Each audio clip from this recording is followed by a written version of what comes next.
טוב, אז בואו נתארגן ביחד להופעה, יציאה, לוק קצת אחר. יאללה.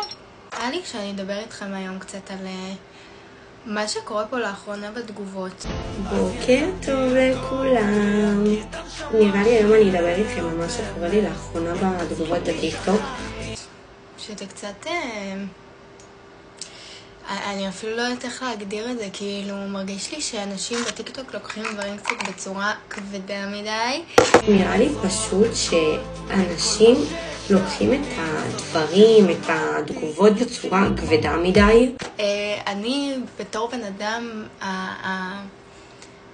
הכיף שלי זה הומור וזה צחוק. ואם אתם רואות שאני מסתלבטת וזה, אז תקחו את זה כאילו בקלילות. אני רואה תגובות שהולכות רחוק מדי.